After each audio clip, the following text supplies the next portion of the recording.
Hey, what's up, guys? Editor John here coming through. Before we get into the video, I just want to thank you guys for the support on the last video. That was pretty insane. I jumped from like 15 subscribers to 160 in like the matter of an hour. It was insane. That video is almost at 10,000 views. And it may not sound like a lot to a lot of you, but I started YouTube very recently and I wasn't expecting to have any success, at least not right away. So seeing that is very motivating. And I just wanted to thank you guys really quickly. But I just wanted to remind you guys also to like and subscribe to the channel.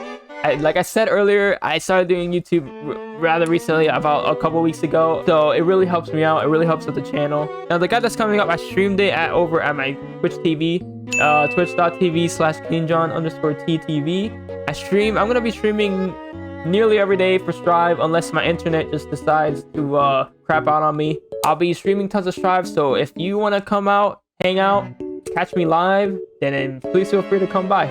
Anyways, I've held you guys long enough. Let's go back to past John to give you guys the rundown on Guilty Gear Strive.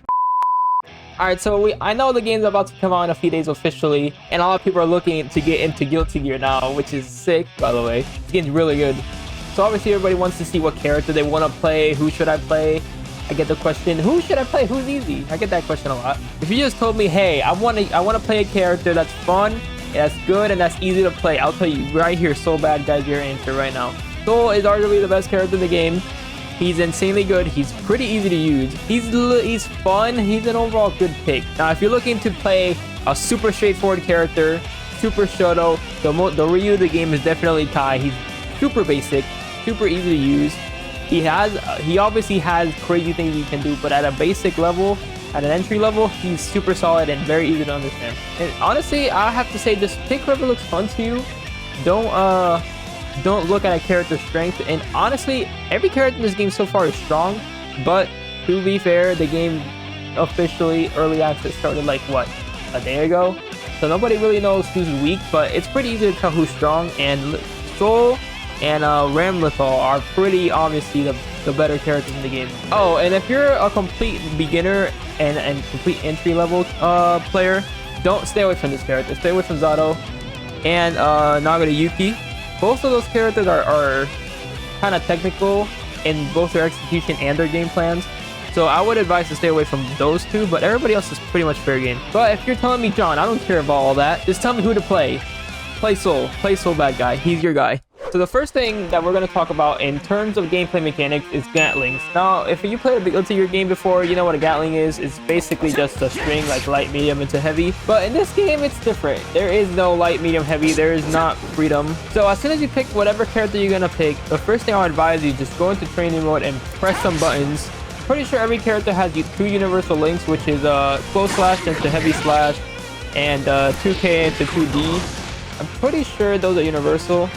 But I would advise go into training mode, press buttons, see what looks smooth. It's a smooth transition, what looks like a string and not like an awkward stop. Like I'll show you an example. See how I'm pressing K into heavy slash. See how there's like an awkward stop? That means it's not a link. It's not a Gatling that you can pull off. But if it's smooth, like boom, boom, it's smooth as butter, then that's a Gatling. I'm gonna quickly go over anti-airing. A lot of people, this game is very jumping heavy. There's tons of jumping in this game. Everybody's always jumping, so you're gonna want to know how to anti-air. Now everybody's universal anti-air is 6P right here. Just press forward and P. Oh, and I'm probably gonna be saying like 6P, 2K, 2D, and things like that in the video. That's called numpad notation. If you don't know what it is, I'll probably put a picture of it on screen. So feel free to pause the video if you need to look at this. And there's no air unblockable normals in this game, but your go-to anti-air should be 6P. It has head invincibility, aka you're invincible in your upper body, so you can't be hit with air normals. It should be your go-to. Easy. It'll work every time. It'll work every time. Now, it can be blocked in the air, but it'll get pushed back, so you won't be punished. Now, everybody has a kind of anti-air, but not really. It doesn't have a head invincibility, but 2 heavy slash is kind of an anti-air in a way. It's basically a higher reward anti-air. It's not as safe, and it doesn't have head invulnerability. But if you do pull it off, you get big reward for it. At least with Kai you do. Alright, now let's move on to the first actual game mechanic that you need to really learn how to use, and that's RCing, or Roman canceling. Essentially, you use 50% of your meter to do either one of 4 different things. I also recommend to assign RCs to a button in your stick or pad or whatever you're using in the button settings. It makes life a lot easier. Now those 4 things are just essentially 4 different types of RC you can pull off, and that's red RC, purple RC, blue RC, and yellow RC. Every RC has a different function, so let me just go over it. Red RC is essentially a combo extender. It launches your opponent up in the air, or a combo extender that you can do. On block, let's say you pull off a very unsafe move like Stun Dipper. Doing red RC gets the move an extra hit, so essentially you become safe, but you are trading away 50% of your meter. Alright, so basic high combo, right? That's as much as I can do. As much as I can do without spending any meter or any RC. Now if I use RC, see how they got like launched up by the blast, that extra hit? That allows you to extend combos to get more damage. Now, there's a more advanced way of using RCs, new to Guilty Gear Strive actually, called Drift RCing, which is essentially just moving while you get that time stop and that hit. So like that. See how there's an after image and my character moves from one place to another? If I regular RC, see how he kind of stands in place? Drift RC, I get to move. And there's 4 different directions you can drift RC. You can drift RC backwards, forwards, up, and down. So if you want to go down from a jump, oops, you want to go down? There you go, easy. It's the same thing, just double tap the direction you're trying to go towards. So if I want to go up drift RC, I have to double tap upwards. See? Essentially the same thing for every direction. Drift RC is actually way more optimal in combos to get better positioning. For example, I can do way more optimal versions like this.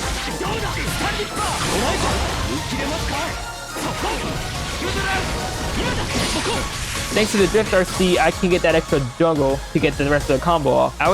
I suggest learning how to Drift RC rather quickly. It's one of the most important mechanics in the game. Really, really important for you to learn this. Fast RC is essentially a different version of RC that instead of getting like that extra hit that like launches them up for an extra extension, you basically get instant. It's the instant cancel. For example, I can do something with Soul with Fast RC.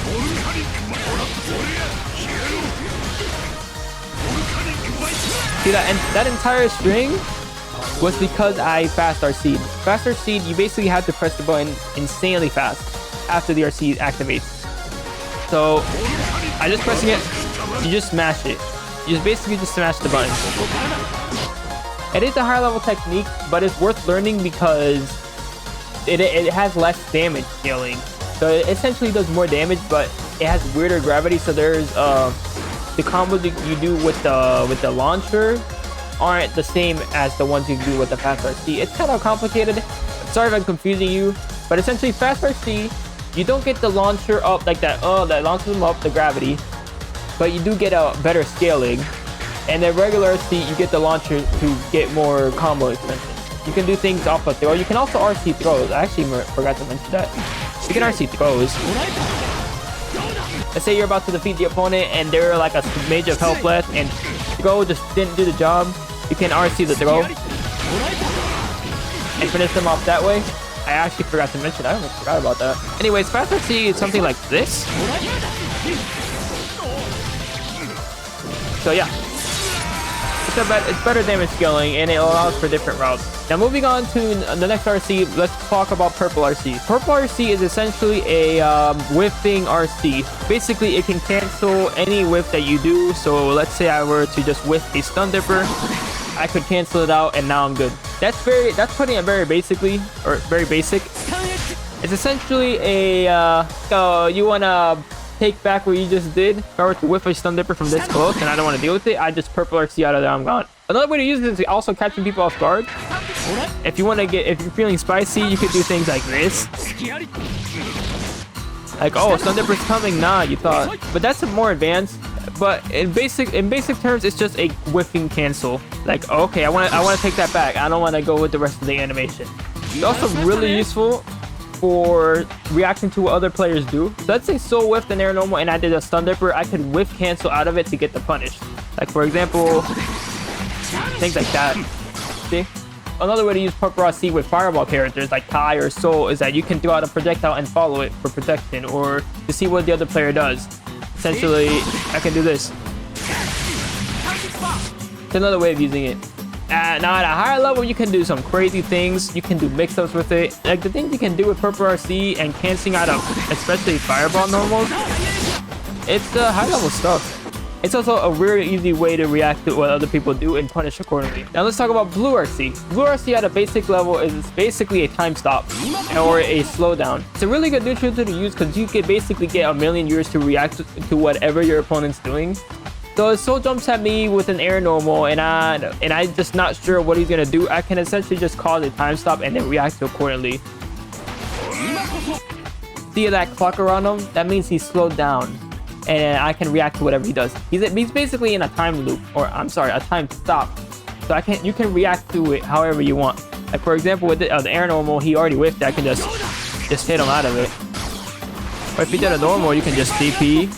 Things like that. In basic terms, it causes time to slow down, so it makes it easier for you to react and punish accordingly. Now, Blue RC has a lot of high-level things you can do to it. Crazy amounts of crazy mix-ups you can do, but I'm not gonna get into that. That's higher level things. All right, now let's talk about yellow RC, which is the defensive RC. So let's say I'm over here getting pressured by Soul, which is pretty much 99% of the player base right now, and I'm like, no, I don't want to deal with this shit. So I'm not having it. You just press RC and it's basically a get off me. It's a get off me move. It sets both players back to neutral. Nobody's in the advantageous situation. It pushes the other person back a little more to give you time to breathe, and you get back into the match. It's essentially just a get off me. I don't want to deal with your things. Give me some space. Give me some space. Hey, bro, ain't nobody want to deal with this. Nah, get off me. Like that's pretty much how you use it. It's really easy to understand. Like and you can be punished for it, but that's really high level things. And I don't think even at high level, we're not gonna be punishing YRCs until like at least a month in. So yeah, so don't worry about that too much. Oh, another thing to note is that it can only be activated in block stun. So essentially when you're blocking, it can't just be randomly activated just to push another person away. It has to be while you're blocking, because if you activate it when you're not blocking, then you're just gonna get a blue RC. So you need to make sure that you're in the middle of a blocking of some type of string to make them get off you.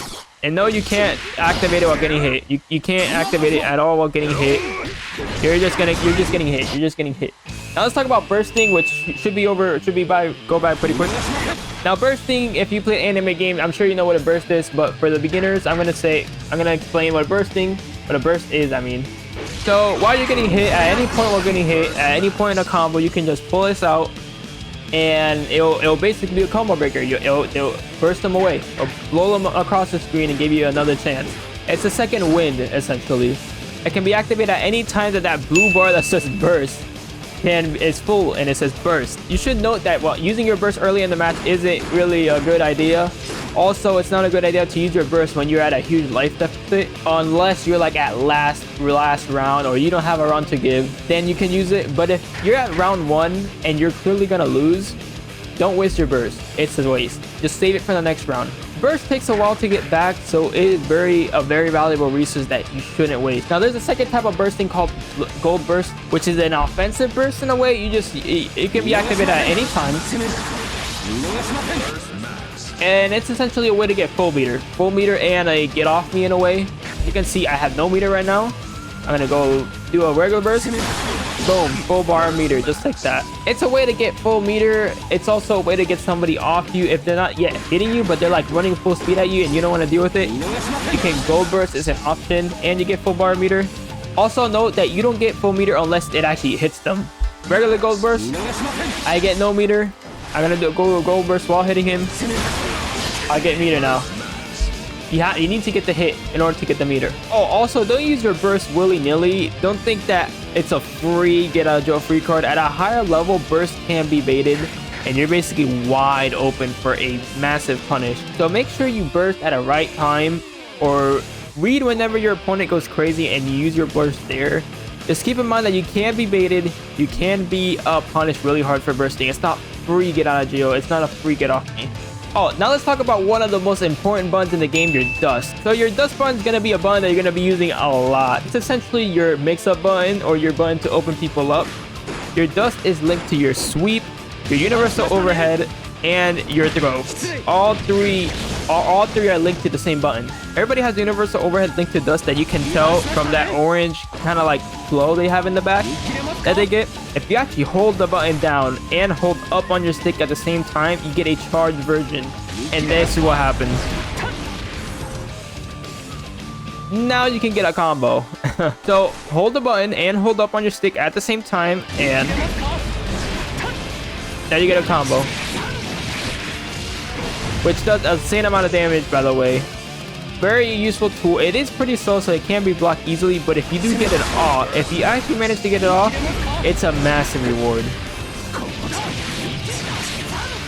It's huge. It's a huge reward. Now let's talk about one of the final things. Let's talk about wall break. Even myself and some of the other higher level players don't really know how much it takes to break the wall yet. Essentially what a wall break is at a basic level is basically the more you hit an opponent next to the wall, the more the wall is going to tear and eventually give you a wall splat. So for example, let's do this. So there you go.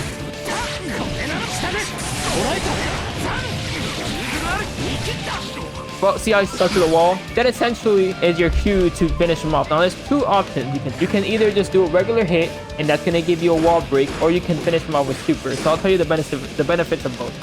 So let's do regular combo on the wall until we get the wall break. So we got the wall break. Now let's do this. Complete regular wall break. They get back up immediately, and you get a positive impact or positive bonus. What am I talking about? I'm tripping. Positive bonus. Essentially, it gives you tons of meter. Your meter fills up twice as fast. It is extremely worth it. Every time you're in the corner, even early in the match, you should always use your RC even off the goes just to make sure. Just to make sure that oh my god. Just to make sure that you actually get the wall break so you can get that extra meter. Because even though you're using meter to get this off, you're gonna get twice the meter for it. See how there's arrows through my bar? That means I'm gonna get tons of meter, and meter is so important in this game. Always get the wall breaks whenever you get the chance. It is super worth it, I'm telling you. There's another way of doing it, which I mentioned earlier. So let's do the same combo off the wall. Now this time we're gonna end it with a super, any type of super. Same wall break, but they got the hard knockdown. See how it took longer for him to get up? You get a different knockdown and you get a safe jump. You get better Oki out of it.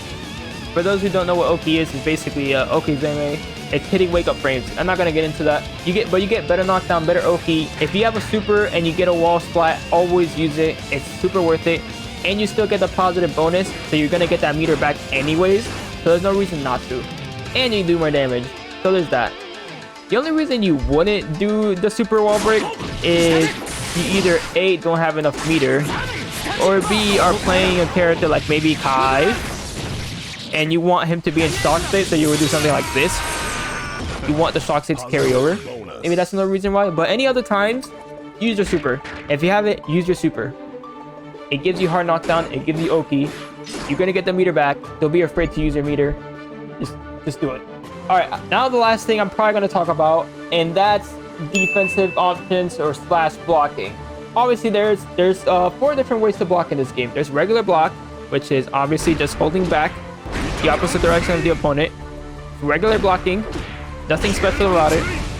And then there's faultless defense, which you hold 2 buttons at the same time. You're light and you're medium, for example, while blocking, while holding back. You see that green bubble? That green bubble essentially tells you that you're faultless defensing, and what faultless defense does is it's a push block. It pushes them away with every hit that they do. So if they brainlessly are pressing buttons thinking that the same string is going to work, the pushback is going to make them whiff, and that's going to give you a chance to punish. So let's say Soul here is just mindlessly pressing buttons, right? He's just going ham. You can use your faultless defense to push him away and get a whiff punish whenever he's eventually going to whiff, because he thinks that the same thing's going to work. So boom, whiff, that's your chance. And just like that, you have a massive punish. Faultless defense is super important. You can faultless defense in the air if you want. Faultless defense also prevents chip. So if you're in a chip can kill in this game. Actually, I forgot to mention that chip can kill. Chip damage is essentially damage you take while blocking, and you don't want to take the chip. You just faultless defense it. Faultless defense does take meter though. Just keep that in mind, that Faultless Defense does take meter. It's not for free. You need to pay a little bit, but it's super worth it. It's super worth it. And now the next way of blocking is just defending or instant blocking, which is basically like doing a diagonal parry. It's basically parrying at the same frame that you get hit. It's very difficult to pull off, but I'm gonna show it anyways. See if I actually get one. Oh, there, I got one.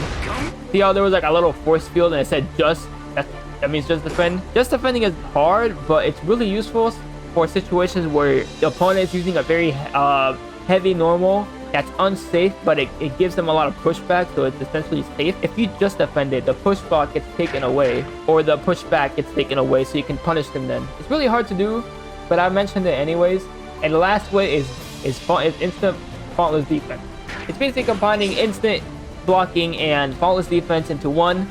It's the same, you just block at the same frame and you are pressing the two buttons at the same time. Basically, this gives you the biggest pushback. If you want to like launch them, if you want to launch them across the screen, you don't want to deal with their shit. It's really hard to pull off, but honestly, it's not really super optimal. Faultless defense should be your go-to, and maybe for very certain situations, it's the blocking. I think that covers everything, actually. I think that covers everything. At least I think that covers all the very basic mechanics in the game. I don't think I forgot anything. I covered RC, Impact, Gatling, wall breaks, dust. I think that covers everything. Yeah, I hope I helped you guys in a way. If you feel I forgot something, let me know in the comments down below. I'll try to answer any comments that I see of things that I forgot about, and I'll try to make it clear. I'll clear things up for you guys. I may have forgotten something, but just let me know, bro. And let me know what you guys are thinking of Strive. For those who have it, the early access, the game's super fun right now. I'm definitely looking forward to grinding and competing. But yeah, I hope you guys enjoyed the video. Make sure to like and subscribe to the channel, by the way. All jokes aside, make sure to hit that like, subscribe to this channel, and I'll see you guys next time. Peace.